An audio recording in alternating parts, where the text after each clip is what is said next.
turn your mobiles off. Ms. Franklin will have the opportunity, Ms. Brown will have the opportunity to tell you to turn them back on.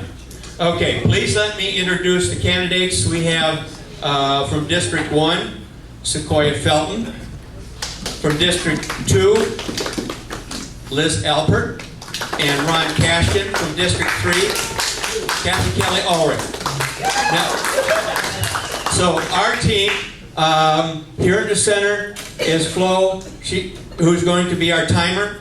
And beside me is Kelly Brown, who will be our moderator. The balance of the board will be throughout the room to keep us organized.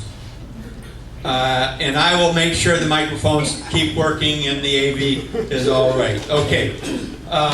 This is being recorded and will be posted on our website somehow. Jim does all that stuff magic. I don't know what he does. We had over 40 questions from our neighborhood associations that Flo and Kelly have condensed to 10 across a variety of topics. The rules are simple. Robert's rules strongly suggest that all communication is directed to and comes from the person presiding, i.e. this is not a conversation. Don't heckle or criticize any response from any candidate. Doing so takes time away from them whose comments we are here to hear. Candidates, we will pose a question. You will have 90 seconds to answer. Flo will hold up a 15-second remaining card at 75 seconds, and a stop time is up at 90. Please stand when it's your turn to speak. The first person to answer will change from question to question. Please respect the person who has the mic. That's for everybody. Be quiet. This applies to everyone. If you must get more coffee or use the restroom, please use the back restroom or get coffee quietly. Please. With 10 questions, it's not likely there will be time for questions from the audience, and there will be a 1-minute wrap-up for each candidate. Let's have a great conversation. Thank you. Thanks, Richard. I'm just going to change the rules really quick, possibly. Rob in the back, can you see them okay? So you don't need to stand up.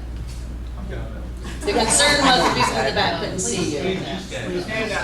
Stand up? Okay, well, the room wants you to stand up, so there we go. I love democracy. Huh? All right, here's our first question. And this is Sequoia. You're going to be the first person to answer the question, and then we'll go down the line. Okay? Sure. Our first question relates to affordable housing. Recognizing the city has made inroads into this type of housing with developer initiatives, would you support a property owner incentives program to convert short-term rentals back to long-term rentals in residential neighborhoods? How would you approach it? And secondly, should the city be in the business of building and managing rental housing? Sequoia. Well, to the first part of the second question, no. And what was the first part of the question, Kevin? First part of the question was, would you support a property owner incentives program for them to convert their short-term rentals back to long-term rentals in residential neighborhoods? Yes, I would, because as far as I know, as far as my research, I know there's about 650 vacation rental units that needs to be put back into service for the workforce housing. Because fighting this formula, the AMI, I think makes no sense. So, yes, I support that. And the property owners, I mean, I have to do more research as far as the property owners, but I definitely support putting the vacation rentals back into the workforce. Liz, you're next. Do you have to hold the bottom? Or? No. Just talk away. All right. As far as providing property owners incentives, I would be open to any suggestions for doing that. I think that's a really good idea to encourage them to do long-term affordable housing. And as far as the affordable housing that the city's initiative is looking to do, I think there isn't anything wrong with the city leading the charge in getting some affordable housing in the downtown. The city won't be the one operating the affordable housing. They will be just implementing it and making sure that it happens. Thank you. If I could interject, look at them. Sorry. I'm just All the right. voice behind the curtain. So, Oz. So for the rest of this, I'll be ignoring Kelly Brown. There you go. So I agree with the other two candidates that yes, if we can get incentives to change short-term rentals to long-term rentals, the renter starts becoming part of the community. So in addition to all the issues that you have with, the weekly rentals and people coming in and out and the management, having someone starting to become a part of the community is a great thing. And any way that we can incentivize it, even to the fact that the city is beginning to look at reversing some or mitigating some of the impact fees when it comes to ADUs, all of that's a good thing. Regarding the initiative that's currently going on related to downtown, there was a good intention in that the city could finance it cheaper than developers because we could have tax-free financing. But unfortunately, our bond counsel informed us that we would be in the same position that developers would be. So I am not sure that financially, that incentive, that initiative makes sense. Kathy? Thank you. Well, they wanted us to stand up, y'all. So my first question to you, moderator, is since Eric Arroyo didn't show up, do I get extended time to answer my questions? I guess Sequoia could ask that same question. The answer to that is no. Oh, darn it. Okay, I tried. That's okay. We'll get more questions that way. Regarding the second part of the question, incentives for turning short-term rentals back to long-term rentals, absolutely, that's a great idea. And guess what? We won't have to invent the wheel on this because it's already happening. The country of Greece just decided to do that. Florence, Italy is doing it. And so bigger places than Sarasota are doing it, and we can look to their successes to how we can do it. Regarding the workforce housing downtown, there are so many balls in the air on that project. If they all come down right, it'd be a great idea. We're not so sure they will all come down right, and so I'm concerned about it. Thank you. All right, thank you. Next question, Ron, you're going to kick us off. The CCNA members are active in their city because they love their city. How will you create better direct communication with the neighborhood associations as our cities continue to grow?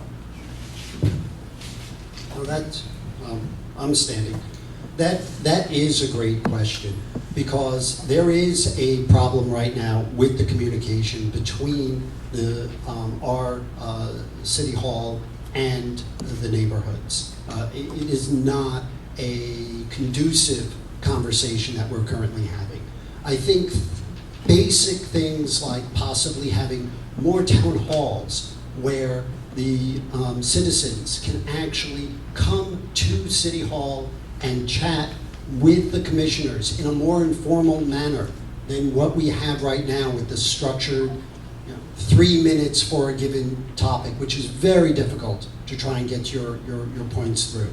So, there's more of a holistic manner of we do need to expand the communication with City Hall and the neighborhood.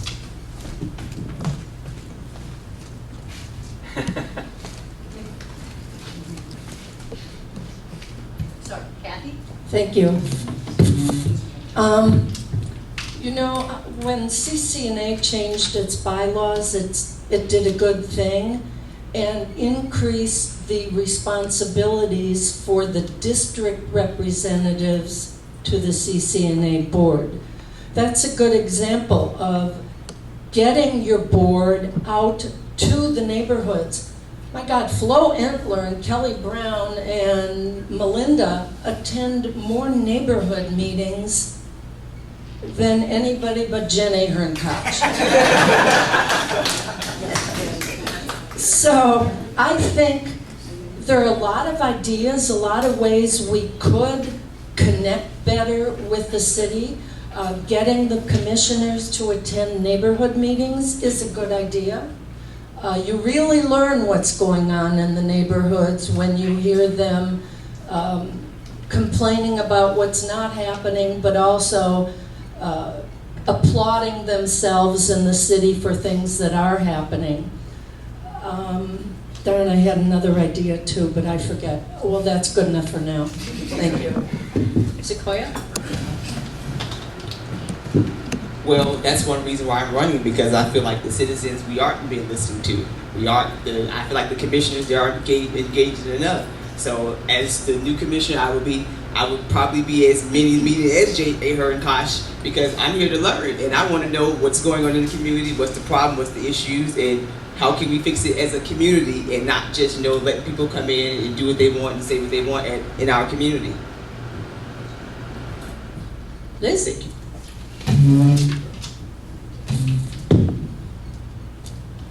Well, I think certainly CCNA meetings are a really good way for the commissioners to interact with the neighborhood, because, you know, the neighborhood heads or presidents are always there, so we learn what's going on. And I've attended just about every CCNA meeting for the 9 years I've been on the commission, except for if I was out of town or if I was sick. Otherwise, I am there. I attend a lot of neighborhood meetings and would certainly attend more if, you know, in the future, if I know when they're going on, and you can reach out and you can let me know. But also I think there's a good idea about having more workshops and having more meetings where the neighborhoods and the public can weigh in. I meet with members of the public every single week. My door is open if somebody wants a meeting with me to talk about whatever issue. I'm always there and available for them to do that, or if they email me. So I try to make sure that I keep in touch with the neighborhoods, and always have. Ron? Oh, no, I saw. You started? See, I was so interested in what they're saying before we started. Golly Moses. Okay, Liz, you're going to take the next question first. As Sarasota continues to undergo development with large projects such as the corridors and the Hyatt, CCNA thinks it's time to look at the results of administrative review. What changes to the development review committee process would you support to improve the inclusion of compatibility and resident input? And secondly, how will you make sure the new corridor plans do not result in residential neighborhoods now looking at parking lots and dumpsters? And Liz, you're first. Okay. I think two-part questions in 90 seconds, but it's okay. Yeah. Let me start with the second question first. I think that's the easier one. I think the idea of in the corridors, having the buildings closer to the road, and we're not talking about right up to the sidewalk, right up to the road. We're talking about a 6-foot right-of-way, an 8-foot sidewalk, a 6-foot planting area, and then the building with the parking in the rear, which I think is going to transform the corridors from looking like any city USA where you're driving down 41 and it looks like a sea of parking lots.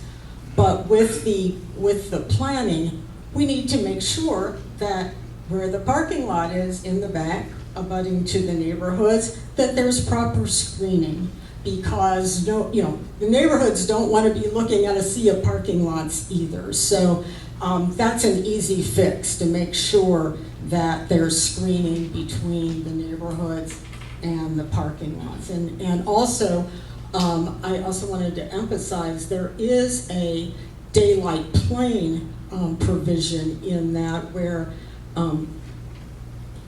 next to the neighborhood, it can't be as tall as it is next to the street. It has to gradually go up, so they're not going to have also tall buildings right next to them.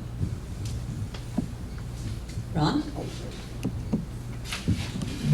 Well, the first part, administrative review. I mean, the problem with administrative review is it's based on the fallacy that you can have perfect zoning code.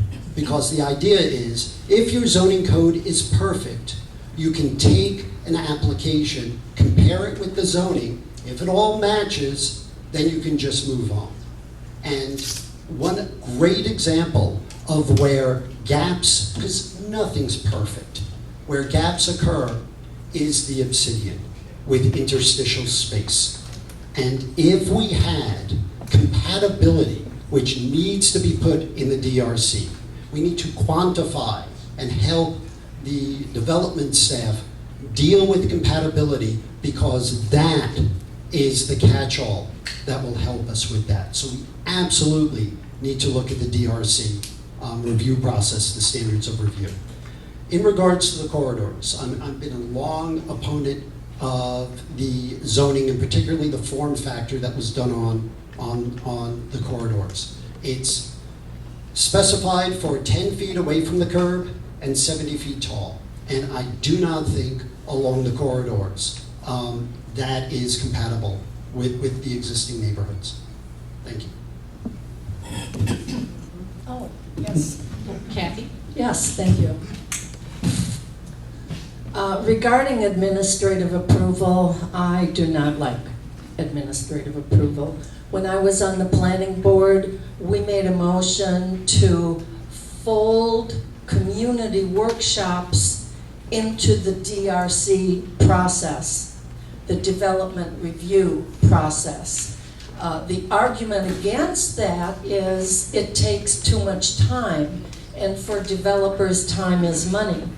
But if you fold it in correctly, you won't take 1 minute of additional time, and it won't add 1 penny to the cost. So that's my take on administrative approval. Regarding the corridors, I've long said that it is likely to be a corridor revitalization project, but not so much an affordable housing project. The nuances of what you talked about, trash bins and Parking lots. parking lots, should be handled in the planning process when projects come to the planning board and their site plan is reviewed. However, isn't administrative approval part of this? Yes. I'm not so keen on that. I think we're going to have problems with it, and we're going to end up with trash cans and parking lots. Amen. Thank you. Sequoia? Well, I'm going to be honest with you guys. Since I'm still a rookie here, I haven't done much work, homework on as far as the administrative approval. So I'm not really sure how I personally would answer that until I actually get into the bulk of researching more about the corridors and the administrative approval. But from what it sounds like from Mrs. Oldridge, as far as administrative approval, I wouldn't be for it. Do you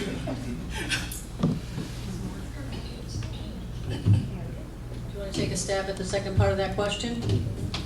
And the second part, as far as the corridors, The corridor plans on making sure the residential neighborhoods aren't looking at parking lots and dumpsters like we do at Sprouts today with that new beautiful building in 1991 Main is gorgeous, but the back side of that is on Fruitville and we look at a parking lot. It's a pretty parking lot, but it is a parking lot. like I said, I'm gonna have to go over there and kind of personally look and get my own opinion about that, because I just can't answer that like saying, okay, well, this looks good or this doesn't look good. So I have to go over there and actually see, and then I can get back to that question for you guys. Okay. Next question, Kathy, you're going to kick off. I apologize, I'm supposed to say that too, aren't I? My bad. The changes to our residential neighborhoods is a concern. How will you support the existing residents' desire for compatibility and quality of life concerns where minimal setbacks create overcoverage in the neighborhoods? And secondly, would you support a change to the code so that we could have one day of the week, pick a day, I don't care which, probably Sunday, where there is no work happening so we can have some quiet quality of life? How would I support the neighborhoods? Look, I've been walking around neighborhoods for the past 6 or 7 or 8 months, and there's quite a change going on in the character of neighborhoods. The amount of the number of new constructions going on, I'm talking about in single-family neighborhoods, so many, you sometimes can't even drive down a street because there are 4 houses being built at the same time and they all have construction vehicles. So something has to be done about that. I'm not so sure what it is, but something has to be done about it. I would definitely support looking into not having so many constructions at the same time, limiting the hours, look into other factors as well. What was the second part of your question? You're pretty sneaky, Kelly, getting 2 questions in. Every time you get 2. See, this is preparing you for, a city commission job. You got to pay attention when people are asking questions. Just saying. That was so the first part was compatibility and quality of life concerns, which you talked about, and supporting change to say that Sunday would be a quiet day in residential neighborhoods and no construction could happen. And, people might throw leaf blowers into that too. They don't go all day long. Construction goes all day long. But they're a nuisance. I don't know if we can get Sunday off, but we can certainly restrict the time. We'll look into, I don't know, have the answer to that. Okay, thank you. Sequoia? All right, say that question again. The first part, Kelly. How will you, the changes in our residential neighborhoods is significant and of concern. How will you support the existing residents' desire for compatibility and quality of life concerns where minimal setbacks create overcoverage in our neighborhoods? And would you support a change to the rules that say that on Sunday there would be no new construction noise happening? Second part for sure on Sundays, because Sunday is, most people that work or retired, you don't want to hear any noise Sunday, especially if they start early. So sometimes they might start at 6, 7:30 in the morning. So I'm definitely in support of changing the rules on keeping the noise, keep it quiet. I would do Saturday and Sunday. Just take Saturday off too as well. And as far as the neighborhood, all this construction, it's just too much. So I feel like, we need to kind of find a better way to have them. However they come up with this plan to build the neighborhoods, let's find a better way to not have it. Like every neighborhood you go in, there's probably one house, you want to see one house getting built, then 2 streets over you see nothing but construction trucks and construction people making all this noise. So I'm in support of that changing for sure. For the audience, just so you know, there are rules on the noise. Monday through Friday, they can start at 7 a.m. and work till 9 p.m. And on Saturday and Sunday, they can start at 8 a.m. and work till 6 p.m. So you know what the rules are. Did everyone have a chance to answer that question? I'm getting so excited. Liz, please. This is so much fun. Yeah. Yeah, I was gonna say there are hours already. I couldn't have told you exactly what the hours are, but I know we do have hours on when they can work. And I don't have a problem with saying, maybe one day we should say that there shouldn't be work. But before I would commit to that, I'd need to know kind of the ramifications one way or the other. The other thing about the the neighborhoods and the zoning where people, are building up to the lot line, or actually not really the lot line, but, yeah, All the way around. right, exactly. One of the things that we had on my street, I live on Palm Avenue, and we have 0 lot line on Palm Avenue. And one of the city staff and I tried a few years ago to get the people on Palm Avenue to agree to change the zoning so we wouldn't have 0 lot line, and we couldn't get a majority to agree to that. So you have to remember, to change the zoning, you do have to get some buy-in, otherwise you're taking away property rights that people have, and if you're taking away the property rights, then you've got to compensate them for what you've taken away. So you have to be very careful, but certainly I'm open to doing whatever we can do to make it a lot easier on protecting our single-family neighborhoods. Thank you, Liz. Thank you. So, doing the second question first, I've heard the same thing that Kathy has heard regarding leaf blowers. Even something that basic of, can we have just a respite from the gas-powered leaf blowers? And that goes also with the construction, the noise, just having a respite where you can enjoy your yard, your property. But it gets more to, when you talk to this question, you're really talking about code compliance. And I do not think that we have the proper resources allocated to our code compliance group.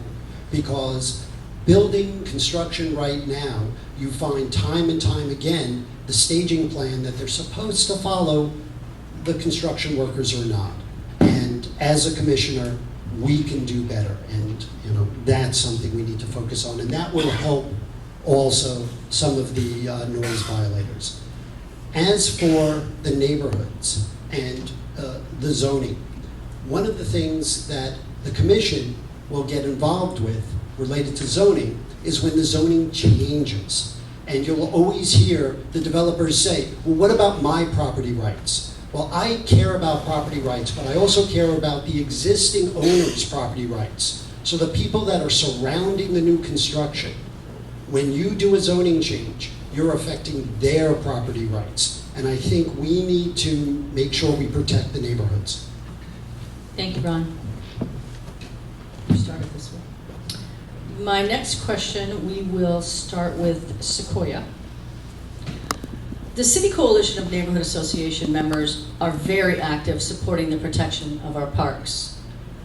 If elected, would you support the creation of a special parks district for dedicated funding to protect our parks? And part 2 of that question, would you support changing the park zoning from general to public open space to protect them from sale or development? Government. Thank you, sorry. Flo's the expert on that. Sequoia. What was the second part? I always got to hear the second part first. Would you support changing the park zoning from G, governmental, to POS, public open space, to protect the parks from sale or development? Well, I would It's a protect zoning code change. Would you support it? I don't think I would, because I believe parks should stay parks. So I don't feel like we should be going in and messing with park spaces and green spaces. So actually you would support it, because today it's zoned that you can do whatever you want there. The Well- government, they could sell it, they could give it to any developer to put in a sky-high disc golf or anything well, no, like that. I don't want that to happen, because I believe I need parks to stay as parks. Okay. So parks are where we share common ground. You can bring any and everybody to a park, yeah. So then part 1 of that question, would you support the creation of a special parks district for dedicated funding to protect the maintenance and continued improvement of our city parks? Can you explain that to me in layman terms? What does that mean? A special parks district, sorry, my tongue is not functioning. So if you think about, there's, you know what, I'm gonna have an expert answer this question. I'm putting you on the spot, Carl. Carl knows more about this than I do. Help me out, Carl. And this is why we are a board, we work together. Carl, will you explain that? Thank you. Yes, a few years ago, when I was on the chair of the prep board, we petitioned the city commission to get a special taxing district, well, not a special taxing, but a tax district that we were looking for $500,000 of taxes to go into the Parks Department to fund and fix and improve the parks that we have. And the commission voted for it, but this previous commission that was in there, Megan Brody, I'm not afraid to say it, and he turned around and he rescinded it. So we did have a park district, and the only thing what we needed to do to get it to push through for the thing was get a 5-0 vote on the commission, and we could not get the 5-0 vote where they would allocate the $500,000 tax for it. But it needs it because it will take care of the parks. Oh, okay, I'm sorry. Carl, thank you. Well, to his opinion, it sounds like we do need a district, so I'm in support of it. I had to understand about the question before I answered it. No problem. Like I said, I'm here to serve the community, so if I feel like the community, if we need it, I'll see, can we get it? Thank you, Sequoia. Liz? Well, not only do I support a dedicated parks district, as Carl mentioned, we did bring that forward a few years ago and couldn't get the 5-0 vote to make that happen. And in fact, we've been thinking about lately bringing that forward again to see if we couldn't get this parks district through, because I think dedicated funding to the parks is extremely, extremely important. As far as the rezoning from governmental zoning to parks and open spaces, I think it makes sense for some parks, may not make sense for other parks, but I think, I am open to seeing how that would affect it. I do believe in parks being open and accessible to everyone, but I also believe that there are cases such as the Bayfront Park. We have O'Leary's in the Bayfront Park. That's a commercial enterprise that they charge for people to go in and get something to eat. Would we really not want to have a cafe like that in a park? So I think we need to again, there's never a black or white about these things. You have to really look at it on a case-by-case basis, but I think overall, yes, we have to protect the parks, not sell them, and not have a situation where the public can't have open access. Thank you, Liz. Rob? Thank you. So when they talk about the park district, they're really talking about a budget line on the city's budget. And it's just saying that there is a known consistent funding for the parks so that we can actually implement our master plan. And that we absolutely need, because year after year, you're taking away from Peter to give to Paul, and that just happened again, almost with the Bobby Jones Nature Park. But conserving the parks, I firmly believe that we need to rezone all of our parks out of G, because you have to understand, the land that's under City Hall has exactly the same rights as all the other parks. So we need to change that, but I would do one better. What I would do is create a land use for parks that only has one zone. And what does that mean? So that would mean to commercialize our parks, it would take 4 commissioners to do so. So that would just be further protection, because we shouldn't commercialize our parks.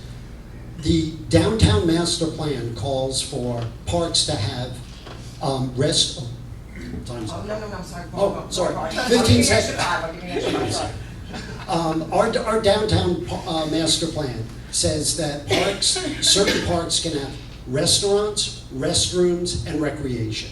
And it's that type of amenities we should focus on rather than commercializing our parks. Yep. Thank you. Parks. As I mentioned earlier, I've been walking around talking to people for the past 7, 8, 10, 12, I don't know, a long time now. It's shocking to me how many people mention that they want us to protect our parks. It's almost the first thing, more than affordable housing. So yes, I'm definitely supportive of a parks district. And I would be sure to add explicit restrictions on the amount of commercialization in parks, and definitely limitations on commercialization for private gain in our parks. I agree with Liz, hey, a little cafe here or there, or, you know, selling skateboard stuff in some parks, that's a good idea. Not too much. We have to be careful. People are always trying to grab our parkland. Rezoning, yes, I'd really like to consider that, and it's the first time I've heard Ron's idea, which I think is a good one. Thank you, Kathy. Okay, our next question, we're going to start with you, Liz. So far this year, we've experienced 2 100-year type of storms. So I think it's normal now, not 100-year. In anticipation of these flooding issues, what, in your opinion, should be done to improve the county storm management system?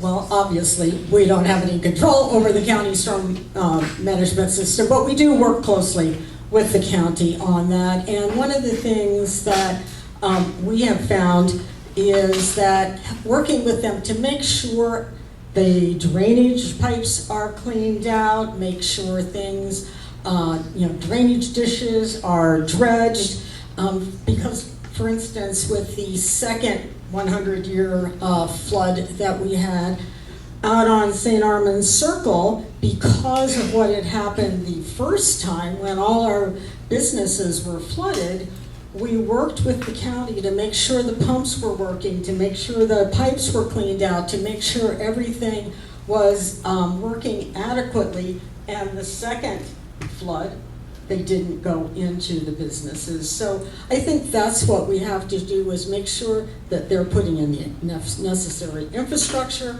and that they're taking care of it to make sure we, make sure we can handle the water as it comes in.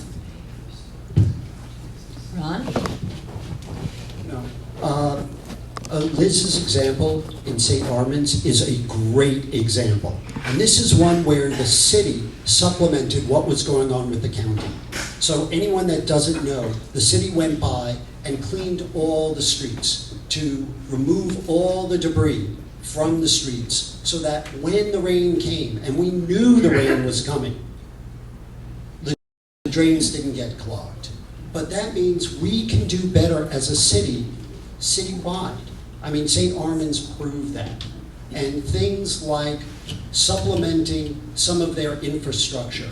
If we find that there's a bioswale that's clogged up, maybe the city goes a little bit above and beyond and use some of our staff to help clean that out.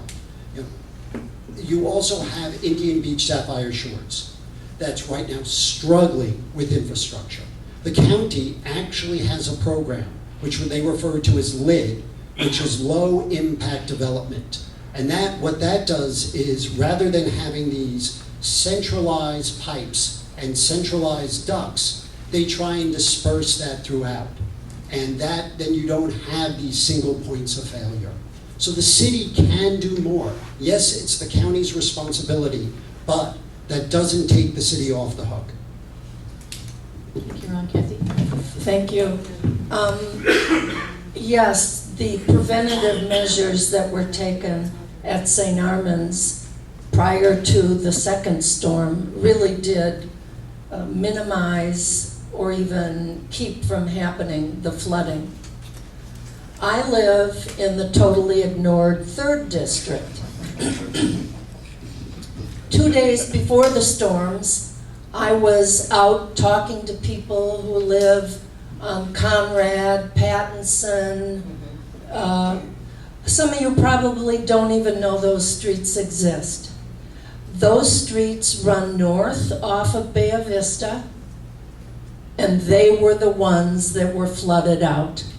The same cleaning out of the canals and the drains didn't happen there. It just broke my heart. I went back after the storm, and of course there's everything they owned out there on the street waiting to be picked up. There were a couple people standing in their driveway, and I talked to them. The lady said, "I have lived here for 40 years. This has never happened before." So there is something, yes, we have to work with the county. Yes, we've got to do something because it can't happen for the next drain too. Thank you, Kathy. Claire? Well, let's address the facts. Flooding has become an increasing problem for both waterfront areas and the city for the inland areas. So I would say we should first address the infrastructure, and then we should try to prioritize cleaning the gutters and storm systems. Because I know, like, far as construction, I've seen construction workers, after they finish a project, they blow the cement right into the drain, so the cement gets hard. That causes flooding. So far as the stormwater management, even though I know it's a county responsibility, but it impacts us, the residents, the most. So I feel like maybe we should try to come up with maybe like a joint force task between the city and the county and look at the known problems where flooding is starting to be an increasing problem. Because for one, I can't swim, so that scares me back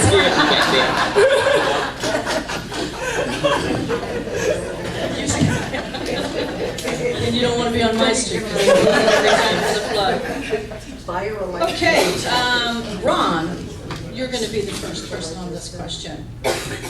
I think it goes without saying that all of the candidates here appreciate the essential role of arts and the arts in Sarasota. If the county does not financially support a new SPAC, how will it be funded? And secondly, what do you hope the Purple Ribbon Committee will recommend for the Van Wezel? Should I give them 2 minutes for this? You sure can. We've got We have time. extra time since we don't have all the candidates. So, 2 minutes. So, if the county doesn't fund it, then of course it's going to fall upon the city. It's just that simple.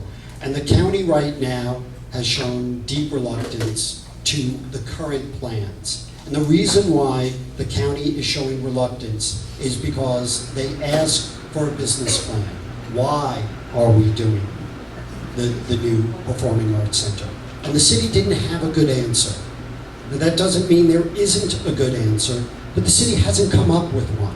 And I feel that the city hasn't taken the right steps. They haven't done the due diligence necessary to figure out if we need a new performance center, what are the specifications? I mean, Renzo just did a presentation, and they went from 2,250 seats to now they're thinking that it might be 2,700 seats. I mean, those are big gaps that were going around.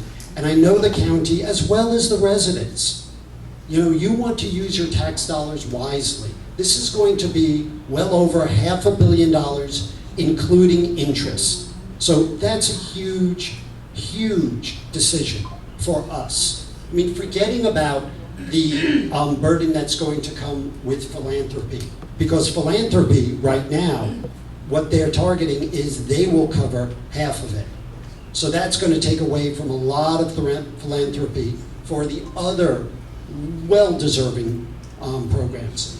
As for the Van Wezel, what I hope the Purple Ribbon Committee comes up with is a thorough review that looks at the building, that looks at the needs, and comes back with a detailed analysis so that the public knows what the building can be used for and what's its capacity.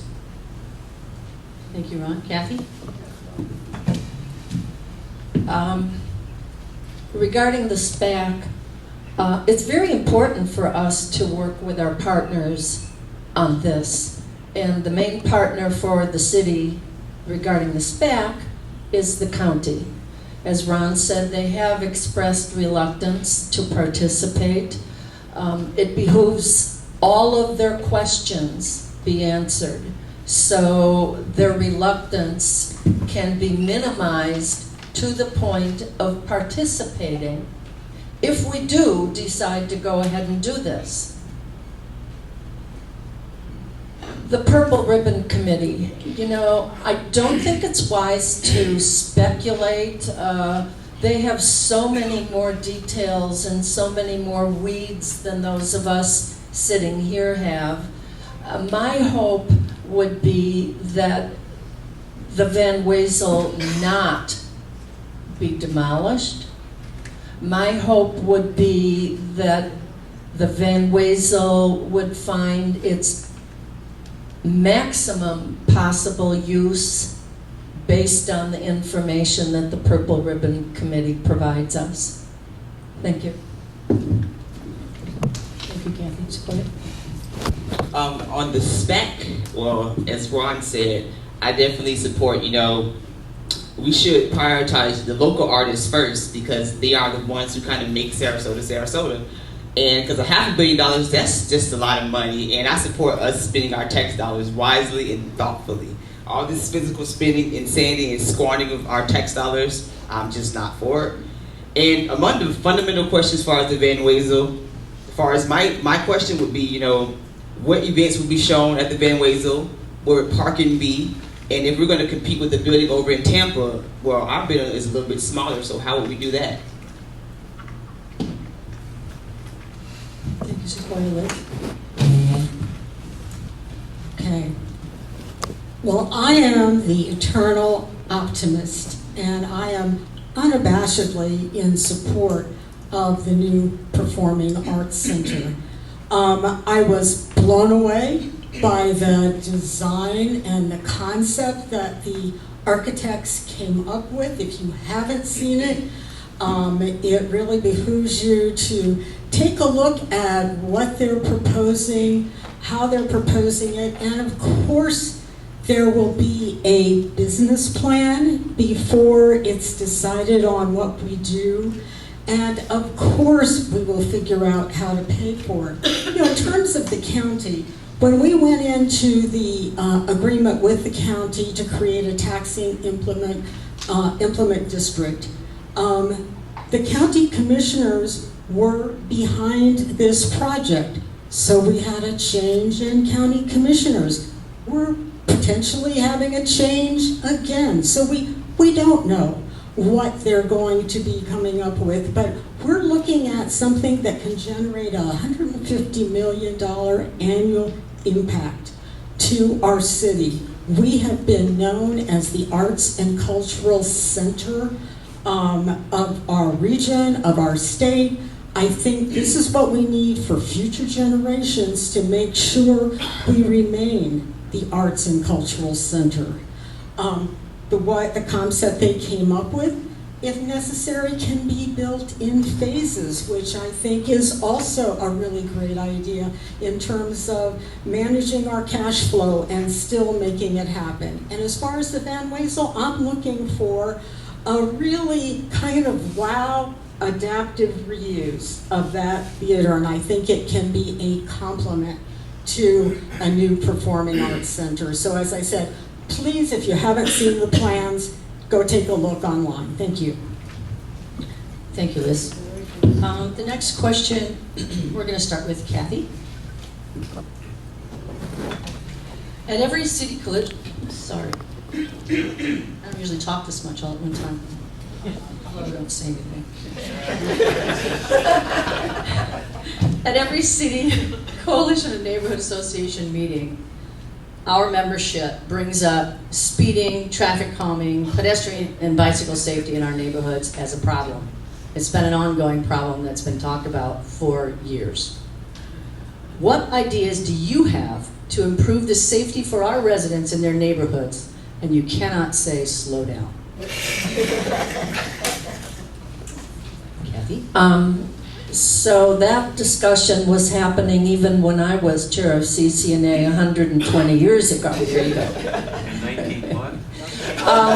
You know, in our master plan, it actually says we won't be able to solve the problem of traffic congestion, and I think included in that might be speeding as well, but we can provide alternative forms of transportation. So that doesn't get to your question about speeding in neighborhoods. I'm one of the greatest offenders of speeding down Caliandra in Glen Oaks Estates area, and they're working on some traffic calming stuff right now. What are they going to do? I don't know, but I'm thinking pretty soon I'll have the bumps that will slow me down. Pretty soon the street won't be straight, but they'll add some cutouts or some build-outs that may force you to pay greater attention and slow down. On that street, those things will work. I'm not a traffic engineer, so I'd rely on them for other ideas. Thank you. Sequoia? Give me the question again, Kelly. What ideas do you have to improve the safety for our residents in their neighborhoods as it relates to speeding, traffic calming, pedestrian and bicycle safety? And you can't say just slow down. Well, I know what happened on Goodrich in my neighborhood. We have a speed table. It's pretty massive. Like even going over on the bicycle, it makes you slow down a little bit. So I would say probably increase more speed tables in neighborhoods, but increase it with the bigger humps. Because once you get the bigger humps, you can feel your car does that little thing when you do it. So, and as far as increased sidewalks, you know, I'm a person who likes to walk outside and make sure there's some lighting outside when it becomes like dark. So increase the sidewalks in certain neighborhoods if possible. I'm not an engineer, so that would be something I would suggest. Thank you, Sequoia. Liz? So Kathy, you're the problem, huh?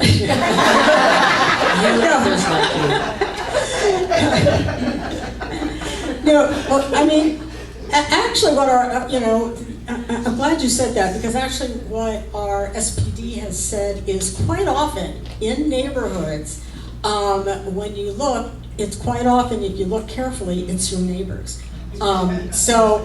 But obviously that doesn't solve the problem. You can't, as you said, tell people to slow down because they're going to drive the way they drive, but it's how the roadway is designed.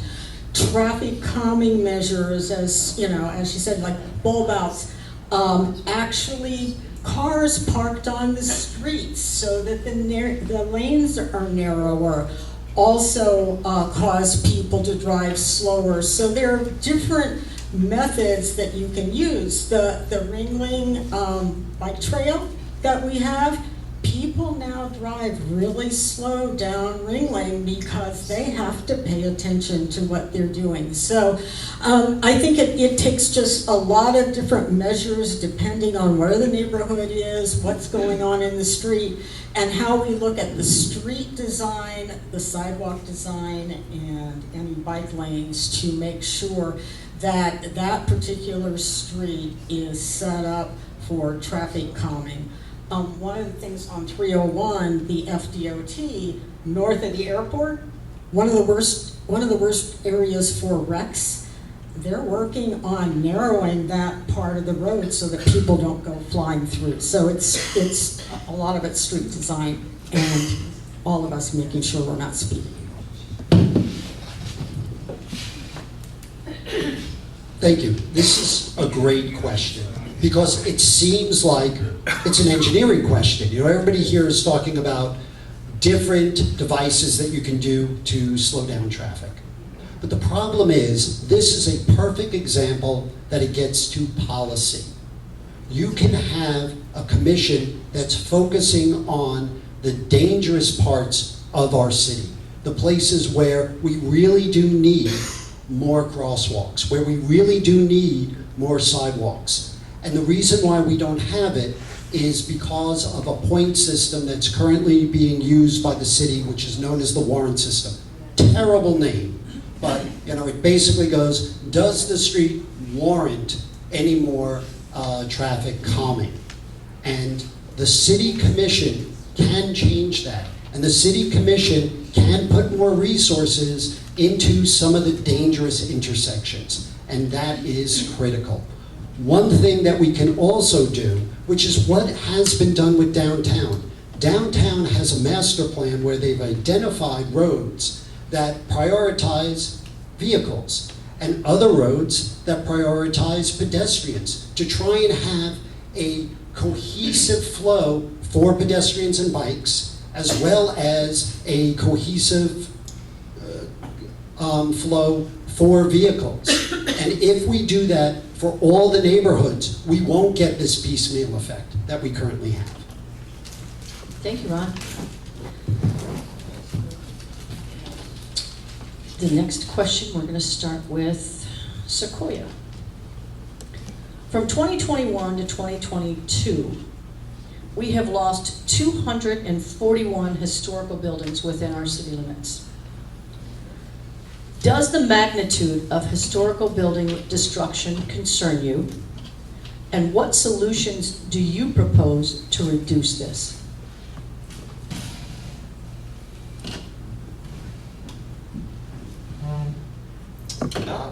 Say that first part about the historic part. I'll read the whole question in the intro. From 2021 to 2022, we have lost 241 historical buildings within our city limits. Does the magnitude of the historical building destruction concern you? And what solutions do you propose to reduce this number in the future? It does concern me because I feel like we should be protecting and preserving all historical buildings. So what approach I would take, I would just continue to work with the Historic Alliance and to make sure that we're doing what we're supposed to do when it comes to protecting our buildings. That's my answer. Thank you, Liz.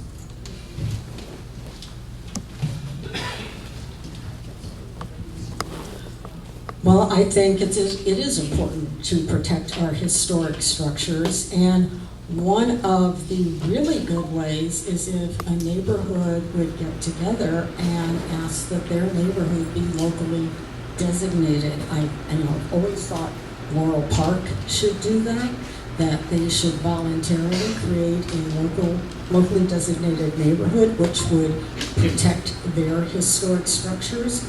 I'm happy to say that in Newtown we have at least created a national historic district to protect, to help protect the legacy of Newtown, and the city actually won an award for doing that. We're also looking at implementing a transfer of development rights tool. There are many different tools that one can use for historic preservation, but this one is one that we want to implement in our downtown to try to protect the historic low-rise buildings that we have along Main Street, for instance, which means that people can take the development right that they have to take their building or to use that lot to build a 10-story building, sell those rights that they have to another developer where it can be put in a more appropriate place. So we have to use all different kinds of tools, but I've long been an advocate for historic preservation, and I will continue to.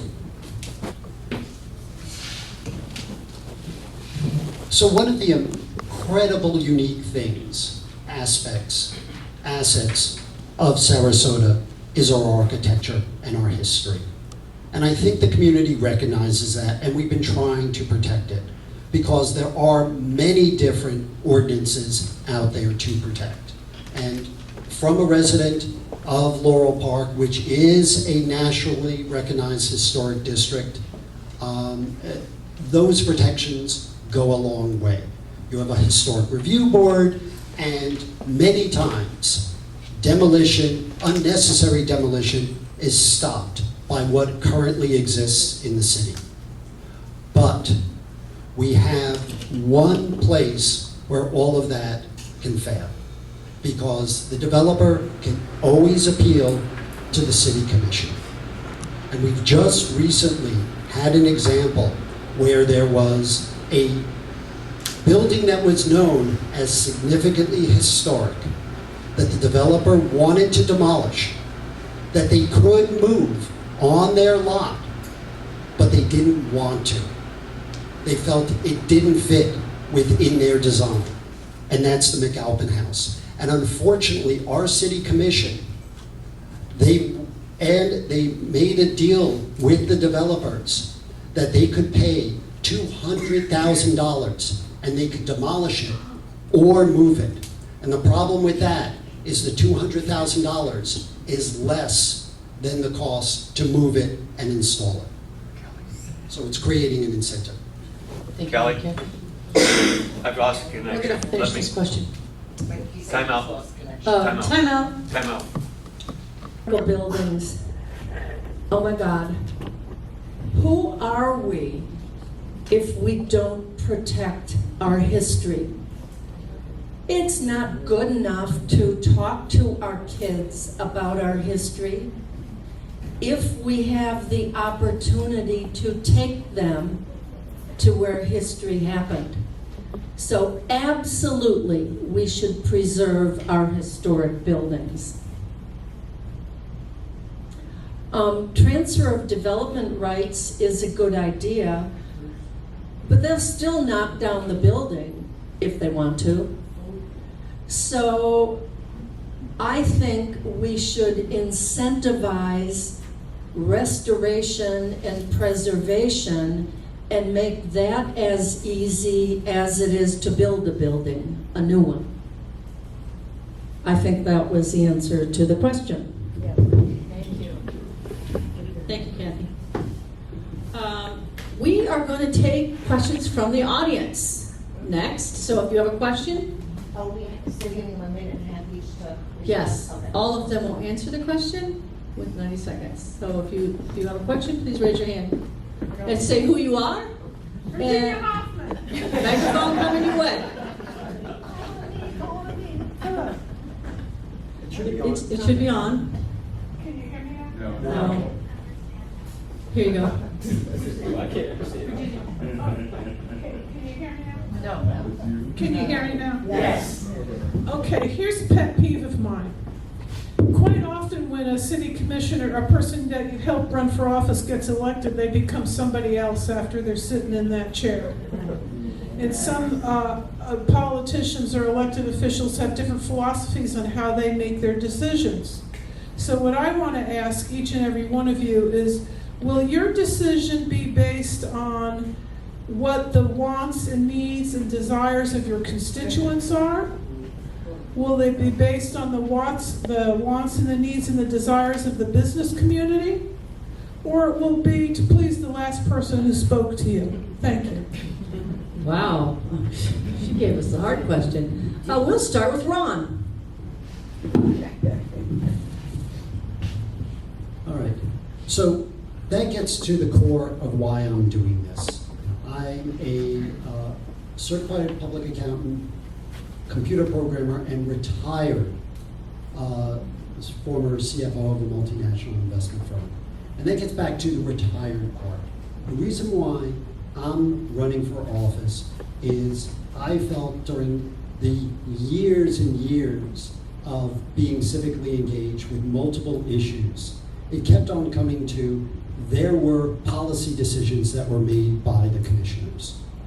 And the commissioners weren't being responsive to the residents.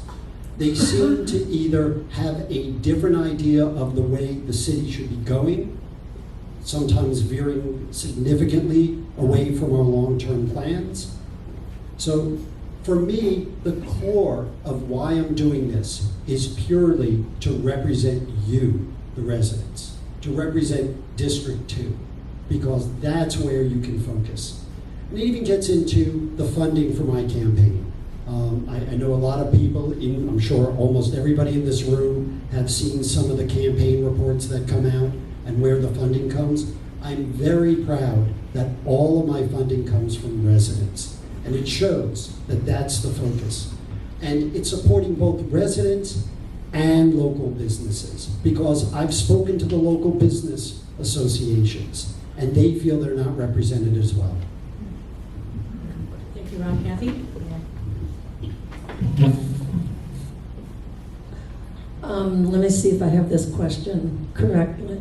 The decisions made by the city commission, would my decision be based on constituents' desires or developers' applications, or the last person I talked to when I walked in the room?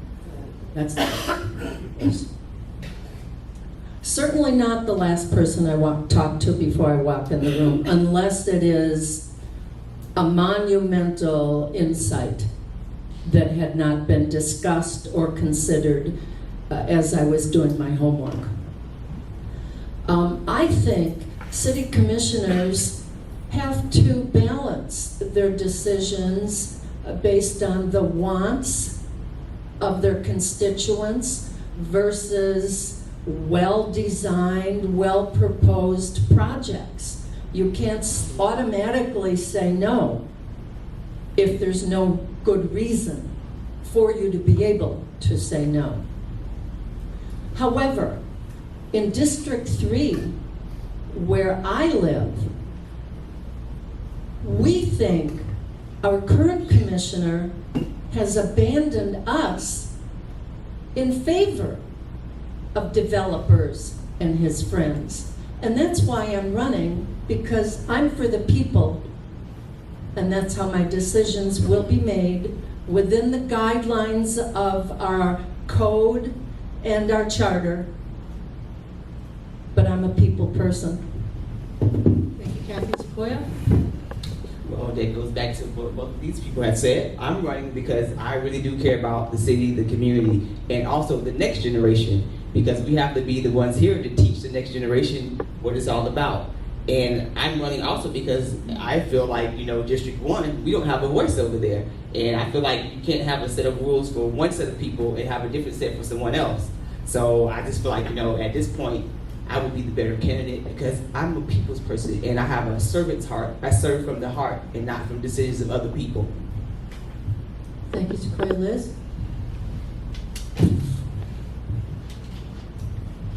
Well, in terms of Virginia's question about saying things on the campaign trail and doing something different when you're in office, I've always been who I am.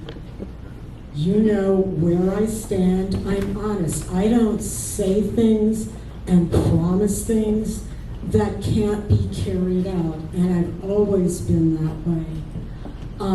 I take into account all of the residents, and I mean all of the residents. I listen to everyone. I look at the facts and then try to make the best decision based on the facts and information that I have that will benefit most of the people. I know one of the things that my opponent mentioned is he's just funded by residents. Well, we have one resident who's funded his campaign and all of the campaigns here at the clip of $115,000 to a PAC. He opened 2 other PACs and put $50,000 each into those PACs. That seems like a special interest as well. But I have voted the way I have voted for 9 years, based on the best information available. And the reason I'm getting support is because I'm viewed as thoughtful, open-minded, and the voice of reason on the commission. Thank you, Liz. Gentleman right here.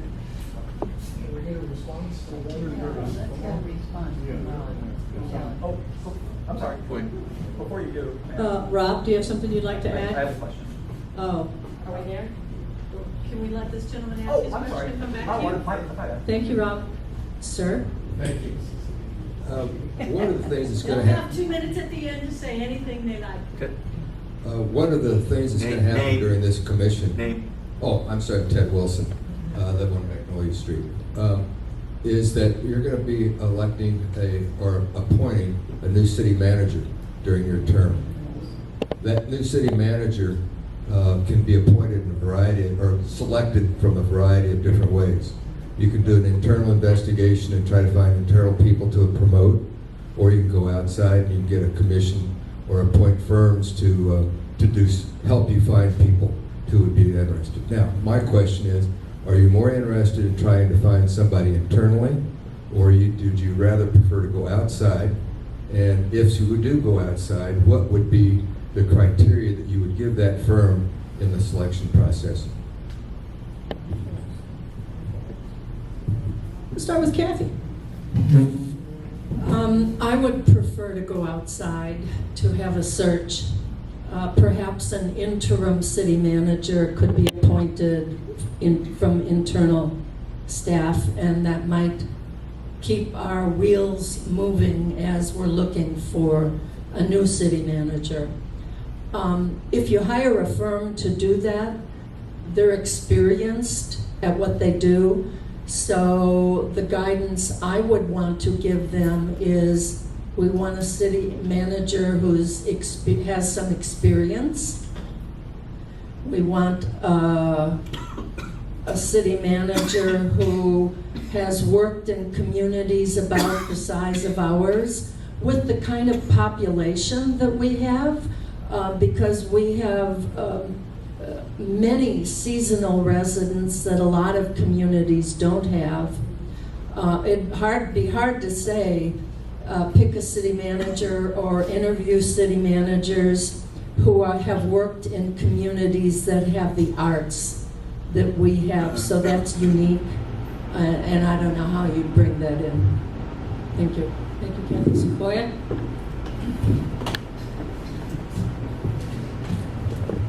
Well, it's kind of hard for me to answer that question because I don't really know how that process goes.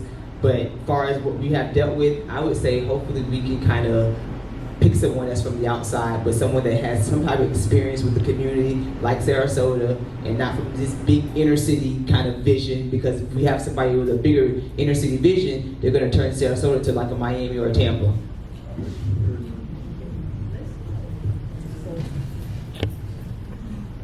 Well, since we're in the process of working on this right now, I think, the best way to do it is that we do a combination of both. That we look internally and also do an outside search and come up with the best person for the job. And what I'll be looking for is somebody with not only government management experience, because there's a lot involved in running the city. I think, most people don't have any idea. We have around 800 employees in the city. That's a lot of people to manage, department heads and things like that. But the top criteria for me will be somebody with vision. I want somebody who will be excited about our community and excited about what it can be, and it's what it's becoming already. Thank you, Liz. Ron? Thank you. So we might have talent internally, but we absolutely need to do a search just to give that person credibility. So no matter what, we could have the most wonderful person on staff. That would be ideal for it, but we have to do a search. But when it gets into the qualifications of the individual, I think the mechanics of it, trying to find a competent manager that's done, that's managed a regional city like ourselves, is the easy part. I think what's the harder part is dealing with the repair of the relationship that city management has with the public. Unfortunately, towards the end of Marlon's career, started to get more and more antagonistic to the residents. A lot of us in this room have been on the other side of that. And we need to be collaborative. I mean, Sarasota is this charming neighborhood city, and we need to get back to that. We need to build the trust from City Hall back to the residents. So we're going to need someone that not only has the pragmatic skills of running the size of the city that we have, a seaside city, but also can relate and bring the community and city staff back together. Thank you, Rob. We only have time for 2 more questions because we have a couple of Question. But I'll shout. So if everyone doesn't mind, I want to take questions from people that don't come to CCNA meetings all the time. This is because their voice, the people that come to CCNA all the time tell us what so she said it's going to throw out and start here. Tell who you are and where you live before you ask the question. My name's John Susi, I live in Park East. John, you need to keep that here. Okay, my name's John Susi. I think my mic is dead. Here, take this. Thank you. My name's John Susi, from Park East. Recently, local judge, Carol, ruled that the investigation on Zeigler's was conducted was unconstitutional, and ruled the decision unconstitutional in regard to Sarasota police detectives acting false search warrants, which has opened up the city to a multi-million-dollar lawsuits. I would like to know what these candidates here plan to do and take things to do so this will not occur again, that somebody's unconstitutional rights were violated by the Sarasota Police Department. What will you do in the future to make sure this doesn't happen again? I'll start. Thank you, Kathy. So I don't have any police training and I'm not a police officer. I think the city commission should direct the city manager to speak with the police chief and make sure they know what they're doing, and so that doesn't happen again. I would not, as a city commissioner, get directly involved.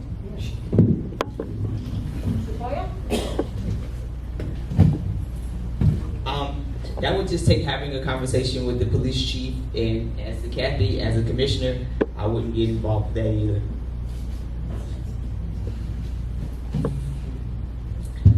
And as a city commissioner, and there's ongoing litigation, I'm not going to comment. Yeah, and there are always going to be mistakes and errors made throughout the city. No one's perfect, but it's one of those things that, does the city take this as a learning experience? Do we do a postmortem to figure out where things went wrong and how do we improve? And that's really where we should focus on, trying to have a more systematic approach, similar to the sewage release out in the bay during Debbie. Unfortunately, no one's perfect, and this may be an egregious. I don't know the actual legal details, but it's one of those, is the city going to take it as a learning experience to try and improve policies? And that's for a commission where I would want to focus on.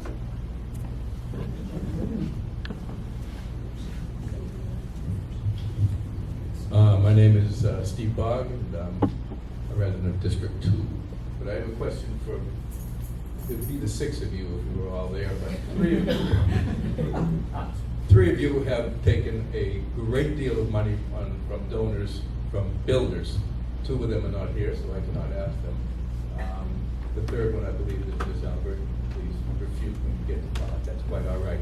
But a great deal of the money has come from builders and developers, and then you mentioned Mr. Cashman has raised $100,000 from a donor.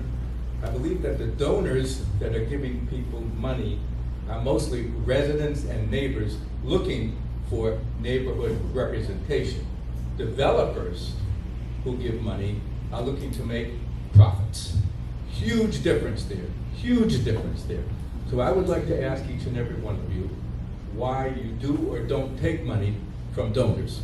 After what I just said, of donors looking for something, and according to Ms. Albert, Mr. Cashman took a big piece, looking for neighborhood representation versus looking for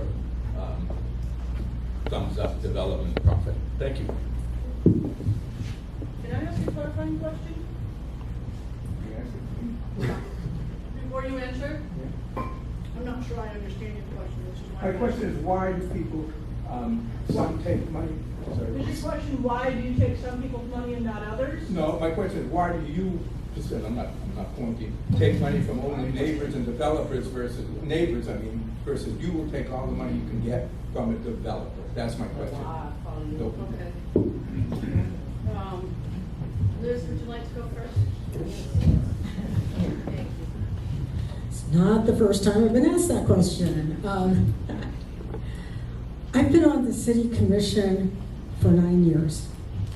And as a commissioner for those 9 years, I didn't have any developer support. And I voted the way I voted because I thought it was the right thing to do for the city. I am getting some developer support this time because they like votes that I took. They think that it is a good thing. And you're shaking your head because you're saying, oh yeah, there's development. But do you realize that in the downtown, that is a result of a master plan that was in place since the 2000s. We didn't have control, and Ms. Ulrich will confirm that, over what got built there because that was according to the zoning. So we have not been responsible for overdevelopment. In fact, where you should develop your density is in a city. And that's what, we're using smart growth principles, new urbanism, and anyone donating to a campaign is donating because they have a special interest before the commission. They have an agenda. And developers and builders and the restaurant industry, these are all residents of our community as well. Ron? So getting back to a comment that Excuse me, if we could stay focused and allow the speaker to speak, I would appreciate it. Thank you. Ron. Okay, thanks. Responding to a comment that Liz said earlier, I have not received $100,000 from anybody. She's talking probably about some PAC that I'm unrelated with, but it gets back to more of what Liz was talking about with special interests. Liz believes there is no difference between a business that comes before the commissioners with a profit motive, asking for a change in property rights or an increase in their building to improve their bottom line. No difference of that between a group of residents formed to try and improve their neighborhood, to improve compatibility. There's a fundamental difference in that. I mean, that is the core of why I'm running. It's something that, this is the problem with the city commission. The residents wanted a noise ordinance. And what did the city commission focus on? More outdoor bars. More bars, more restaurants. There are priorities, and there is an impact when people give candidates money. Kathy? Thank you. So I have taken money from a few LLCs that wanted to donate to my campaign. Before I cashed the checks, however, I called them and ask them what business they do?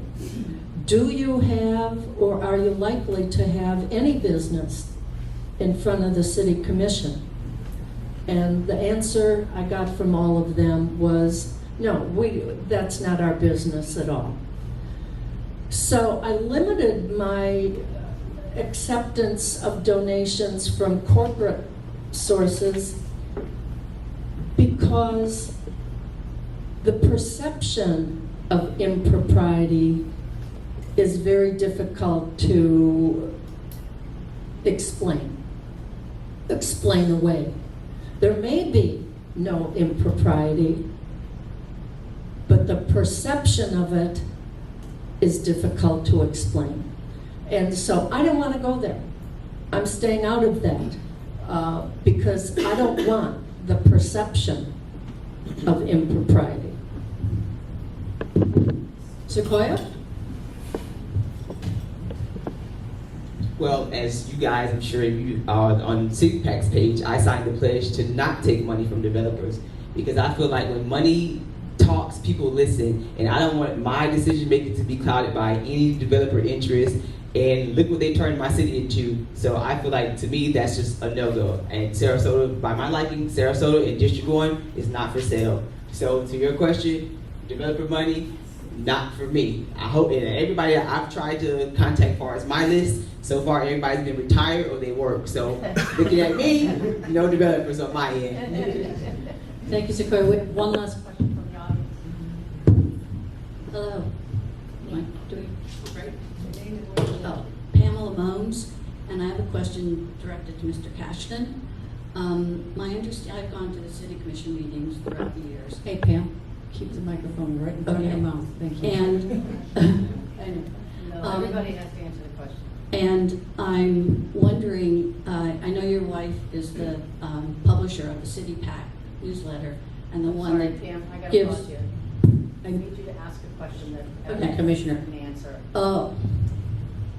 Every commissioner candidate can answer. Apologize, everyone. Well, okay. Then what I would phrase it is, how would you all deal with the fact of we're highlighting the developers as being sort of the enemy, but there are certain other broader issues, and I'm wondering how each of you maintain that certain distance and objectability instead of being, like at the influence of other people, non-citizens. Thank you. Kathy wants to go first, it looks like. Tell you what. I have to live with myself first.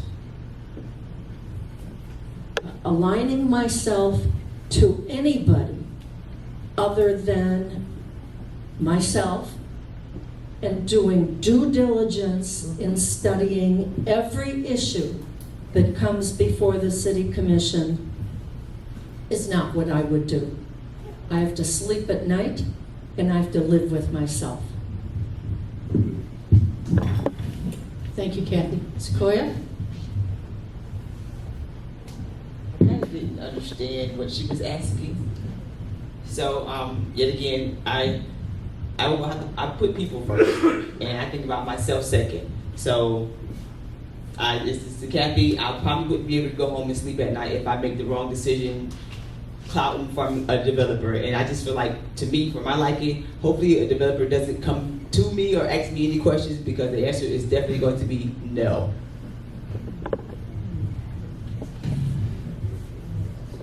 Again, we're talking about, are the citizens only retirees in our community? Or are the citizens everyone in our community that we represent? It doesn't matter to me who has funded my campaign, and I can give you a really good example. My first campaign, I had a couple out on Lido Shores, gave me a fundraiser. Hadn't met them before that. They were behind me, got the neighbors behind me, and when the phase 1 of the bay came up and the Gee Whiz building had to be demolished, we looked at all of the circumstances around the Gee Whiz building, I decided it had to go. It was not historic anymore. I met with them privately and said, this is what, I have to tell you, this is what I'm going to do. They don't talk to me now at all because I didn't vote the way they wanted me to vote. I don't vote. I'm like Kathy, I have to live with myself. I look at all the facts and information and I vote the way that I believe will benefit the community the most. And as far as what the city has become, I think the city has become a city that gets accolades on all of the lists, and I'll talk about that in my closing. Thank you, Liz. So this is going to be our, oh my God, Ron, I'm so sorry. This shooting from the hip thing just doesn't work for me. And Ms. Moniz Sorry, was, it was, yeah. So I agree with really what everyone said here. It gets down to basic moral compass. Steve Covey once said, he is the author, by the way, of 7 Habits for Needs a Moral Compass to know where true north is. Because candidates or commissioners will have difficult decisions. And it's when those difficult decisions come up, do you have the moral compass to sit and look at all the facts? And a lot of the decisions that come before the commission are not simple ones. They're complicated issues, many times appealed from advisory boards that have spent hours pondering over this. So for me, as a commissioner, I need to look at the facts and try to reason what's best both for my district and for the city. But also, and I think this was mentioned a couple of times, to be able to explain to a constituent that goes, why did you make that decision? Every commissioner should be able to answer that question. Thank you, Ron. Here's our last question, and we're going to start with Liz. Please take 2 minutes to recap your thoughts and tell us why should we vote for you. So this isn't their wrap up, or is this? It is. I just want to make sure they know it's. Yes, it is. I'm watching that clock. This is the wrap up, and I have been told 1 minute, so I'm just going to be a little bit shorter. You get 2 minutes. You can talk about anything you want, but make sure you answer the question: why should we vote for you? Okay. All right. Well, I'll answer a couple of quick things just beforehand. There was a mention of our moral compass, and we'll tell you that Ron's wife actually emailed my treasurer a month or so ago and said, I differ with Liz on a lot of issues, but I've always admired her ethics. And so, that is a testament to I have always acted as ethically as anyone on the commission. So when we talk about what our city has become, best city to live in, best city to retire to, best quality of life. Those are just some of the accolades and the top 10 lists that our city has ranked in the past few years. And it's not just because of our beaches and our palm trees. It's also due in part because of the actions that our city commission has taken in the last few years to add to our quality of life. We won an award from Florida League of Cities on our affordable housing initiative. We won an award for our historic preservation. We won an award for our fiscal responsibility. So my goal is to keep Sarasota moving forward, and if you want to keep Sarasota moving forward as well, I need your support, and I need your vote so that together we can keep making Sarasota better every day and keep those accolades coming. Thank you very much. Thank you, Liz. Ron? All right, so let's talk about the stuff you care about, the stuff you've been talking about for years. Meaningful input into new construction. Protecting our parks from unwanted commercialization. I mean, passing a noise ordinance rather than expanding outdoor bars. This is all doable. I mean, basic health and safety issues, such as more crosswalks, more sidewalks, planting more trees, traffic calming. I mean, even the simple stuff, like informing the public when there's dangerous levels of bacteria in the bay. This is all doable. All we need is a commission that actually listens to the public and addresses our concerns. But I can't do this alone. So, yes, I am asking for your support and your vote today. But I'm going beyond. I'm asking the people in this room to also reach out to your neighbors, to spread the word, to get them energized, to let them know what commissioners do and how they affect your lives. Because if you do that, we can actually make Sarasota an even better Sarasota. Thank you. Thank you, Ron. Kathy? So I had to write this down, my closing, because after all this talking, I might forget something I really wanted to say. Here we go. I'm Kathy Kelly Ulrich, running for City Commission to unseat Eric Arroyo.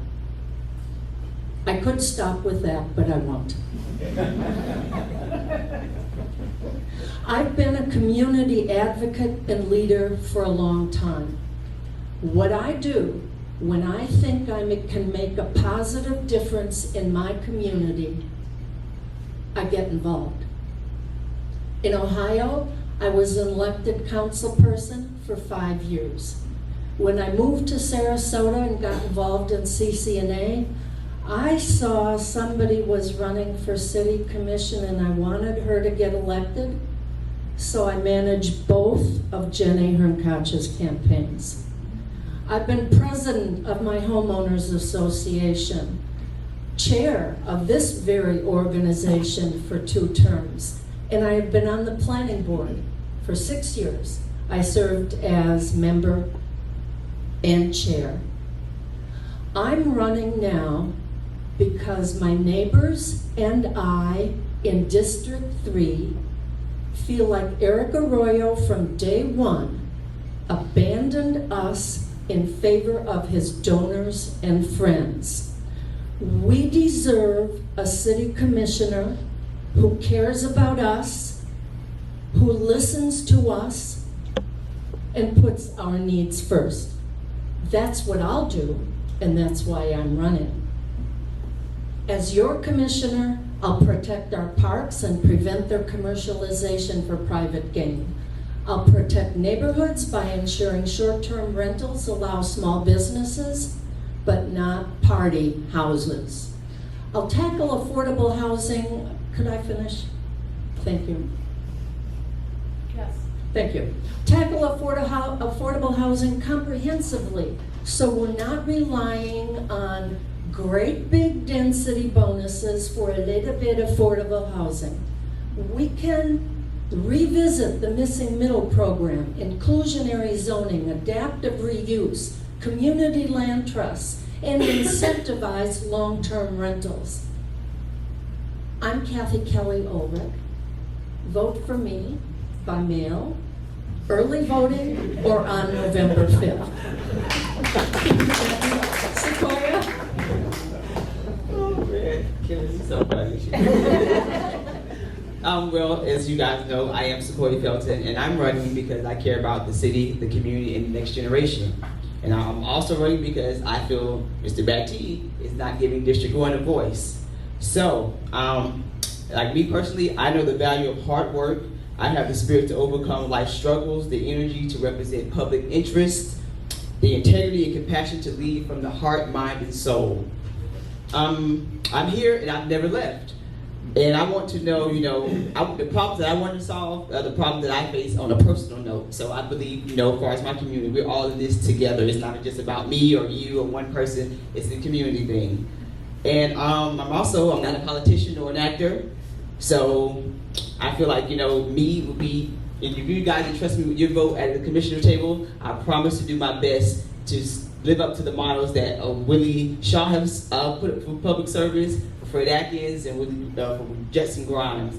So if you guys entrust me with a seat at your table, I promise to do my best to live up to their models, what they have set for public service. Thank you, Sequoia. I want to thank all of you for giving up your Saturday morning, and especially the group at the front table taking the questions. Honestly, I would never want to have to do that. Never. For the group, just in all open honesty, the two missing people were invited, and one did say they were coming and isn't here. But if you didn't get enough of this and want more, on the 24th, Arlington Park will be holding a candidate forum from 6 to 7 at the Arlington Park Gym for Districts 2 and 3. Gillespie Park will be holding a candidate forum on 9/26 at 5:30 at 312 North Osprey for District 1, Sequoia and Kyle. Kyle did confirm he was coming. And then on October 15th, wait, there's more. October 15th, Rosemary District will be holding a candidate forum for Districts 1 and 2 at Fogartyville at 5:30 or 6? 5:30? At 5:30. So if you just can't get enough of this, look forward to seeing you all there. Thank you so much for coming. Really appreciate it.